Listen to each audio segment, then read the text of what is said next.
La communauté de communes Cœur de Brenne, située en région Centre-Val de Loire, est l'un des 3 territoires retenus pour l'expérimentation de navettes autonomes, dans le cadre du projet ENA.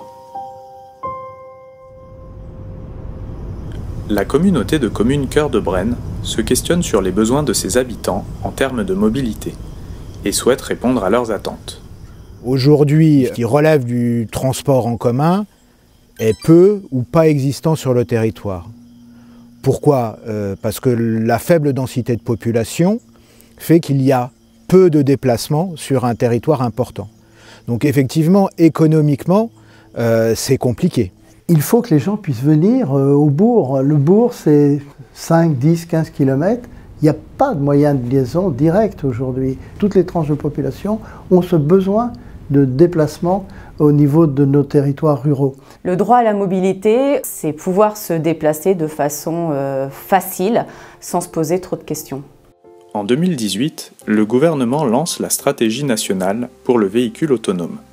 Le consortium ENA répond à un appel à projets visant à mettre en place des expérimentations de navettes autonomes sur différents territoires, dont Cœur de Brenne. Nous, on a quand même une appétence importante sur le numérique au sein du territoire. On a développé énormément de services autour du numérique et c'est assez naturellement qu'on avait imaginé le véhicule autonome comme une possibilité de mobilité sur le territoire. On n'a pas de Uber, pas de Blablacar, on n'a pas de transport en commun. Et donc c'est une vraie solution, à mon sens, pour le monde rural. Le projet ENA s'intéresse à l'avis des futurs usagers de la navette autonome. Qu'en pensent-ils ? Sont-ils prêts à l'utiliser ? Tous ceux qui sont âgés, ils n'ont plus de permis ou ils ne peuvent plus conduire, ils seraient peut-être contents pour pouvoir se déplacer. S'ils n'ont pas de famille près.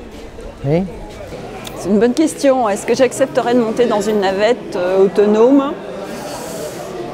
Peut-être par curiosité, oui. L'expérimentation de navettes autonomes vise à relier entre elles 4 communes, pour un parcours total d'une vingtaine de kilomètres. Ce parcours, il est pas anodin, il est ponctué d'un certain nombre d'équipements en fait. C'est ce qui fait son intérêt.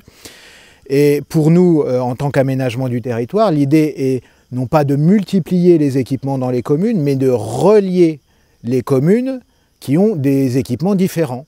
C'est quelque chose qui n'a jamais été fait, d'imaginer des trajets aussi longs par une navette dans un domaine rural. Il va falloir réfléchir à cette longueur de trajet et toute la problématique qu'il y a autour, tant d'un point de vue technique que juridique. Ce que nous faisons là, c'est vraiment, à mon avis, une expérimentation forte dans le devenir et dans la reconquête des territoires ruraux.